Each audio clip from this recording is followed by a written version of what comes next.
Bom, e Lula chamou Jair Bolsonaro de titica em discurso realizado em Foz do Iguaçu, no Paraná. O presidente falava sobre a importância dos jovens universitários fazerem política. E, sobretudo, vocês jovens, pelo amor de Deus, normalmente vocês são induzidos a não gostar de política. Não gosta de política, porque política é tudo ladrão, política é tudo corrupto. Eu não gosto de político. Quando a gente não gosta de política, nasce uma titica como o Bolsonaro. É isso que dá. Ana, os ataques aí a Jair Bolsonaro ocorreram numa cerimônia para celebrar a retomada das obras da UNILA, a Universidade Federal da Integração Latino-Americana.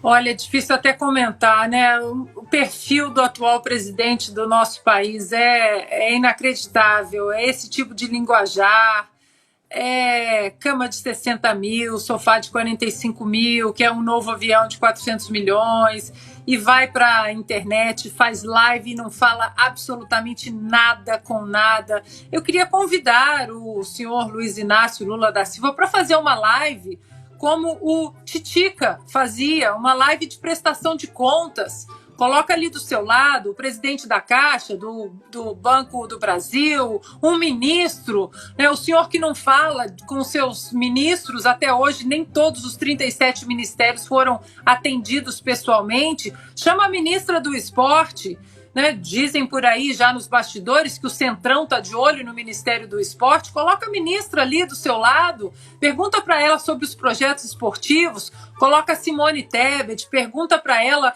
o que ela acha das urnas eletrônicas, se ela acredita que o nosso sistema eleitoral é seguro, presta contas, fala do novo PAC, que não é PAC.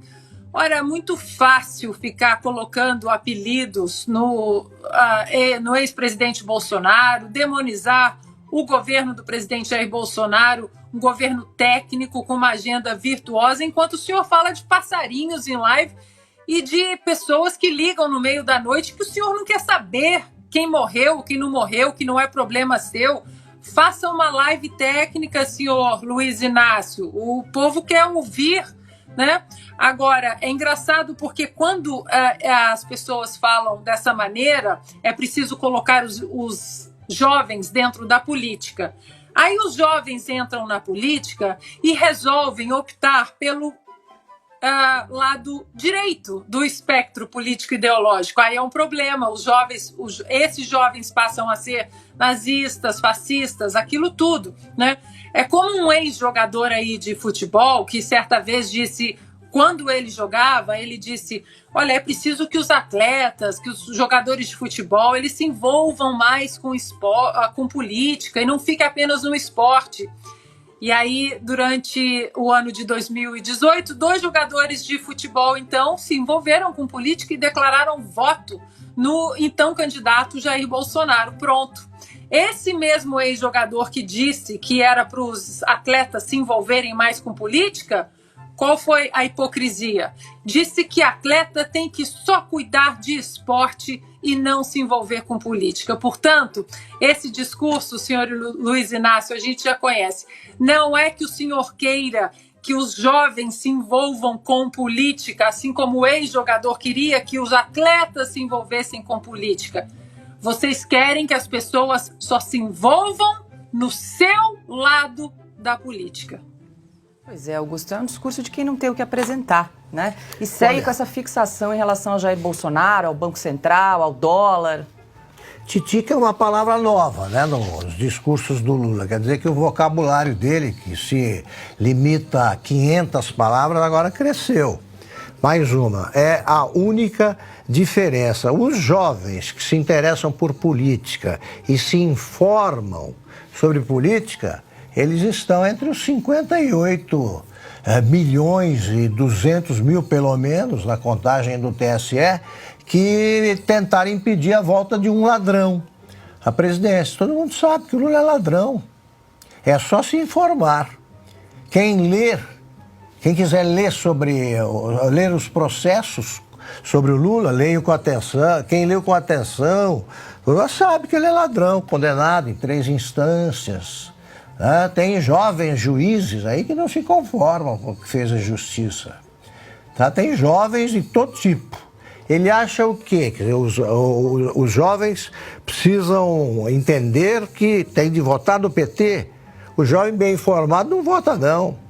O Lula pode testar qualquer plateia jovem se ele acha que tem prestígio.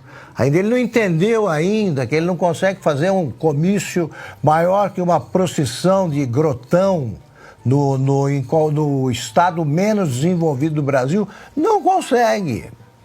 Não consegue. Então ele fica falando desses negócios e aí tem a turma que ri antes que a piada termine. Então é essa turma que ele reúne para matar a saudade do tempo em que havia sinais de que ele tinha um eleitorado suficiente para não precisar recorrer, por exemplo, a um vice como o Geraldo Alckmin, para não aparecer no palanque com o Montanha lá, que atende pelo codinome de Paulo... Paulo o quê, Silvio? O Montanha, eu esqueci o codinome. Pimenta. Paulo Pimenta virou codinome, ele é o Montanha. E assim por diante. Então, olhe para o jovem, eu faço outra recomendação. O jovem olha direito para a foto do ministério do Lula e vê se aquilo parece um ministério ou uma quadrilha. Ponto. Cris. É engraçado entre aspas, né? O presidente Lula vir justamente aqui para o Paraná, justamente na cidade de Foz do Iguaçu, que recebeu muito investimento do governo Bolsonaro, que conseguiu fazer a obra, pelo menos do lado brasileiro, da obra da segunda ponte Brasil-Paraguai, que justamente liga ali Foz do Iguaçu às cidades do Paraguai, e a ponte da Amizade, que é muito antiga, estava extremamente congestionada, vive muito congestionada, então é muito importante essa outra obra, só não foi inaugurada ainda por conta de atrasos no lado paraguaio, mas o governo Bolsonaro entregou a parte prometida dessa obra, uma obra feita durante a pandemia, nada parou. Itaipu Binacional, que passou a ser superavitária, né? Tinha déficit, passou a ter lucro, como todas as estatais, a maior parte das estatais brasileiras no governo Bolsonaro, ajudou a pagar a ampliação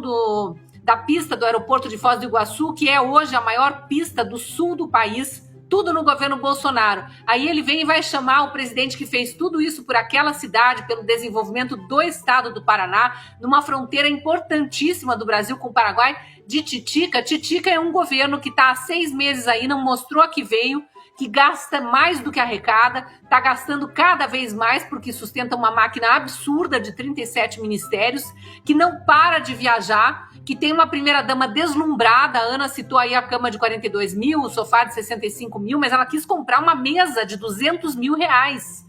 Uma primeira-dama absolutamente deslumbrada, fora da casinha, para dizer uma linguagem popular aqui, que fica viajando para fazer videozinho para Instagram, usando drone nas viagens internacionais para mostrar as ruas que ela visita em Tóquio, não sei onde. Então, isso é uma titica de um governo. É o que acho que ele merece ouvir hoje. Silvio, quer completar para fechar a roda? Sabe por que o Lula fala tanto em recorrer aos jovens? Aliás, isso começou no ano passado, na eleição de 2022. Porque, vamos lá, me corrijam se eu errar na matemática, quem nasceu em 2005, em 2022 tinha 17 anos, podia votar. Houve uma campanha, não? Para que os jovens tirassem título de eleitor. Mas em junho, em 6 de junho de 2005, foi revelado um mensalão. Ou seja, ele recorre a um eleitorado futuro, ou que já participou das eleições de 2022, ou vai participar das próximas, que não tem a memória do que foi o PT, que não sabia o que era compra de votos na Câmara dos Deputados, que não conheceu o seu camisa 10, como ele chamava, José Dirceu, e todos os escândalos aumentativos do PT, que era muito jovem, criança ainda, quando no governo Lula e no governo Dilma Rousseff já se roubava a céu aberto, surrupiava dinheiro de estatais e bancos públicos, do BNDES a Petrobras, passando por ministérios diversos. É por isso que ele recorre à memória dos jovens. A falta de memória, né?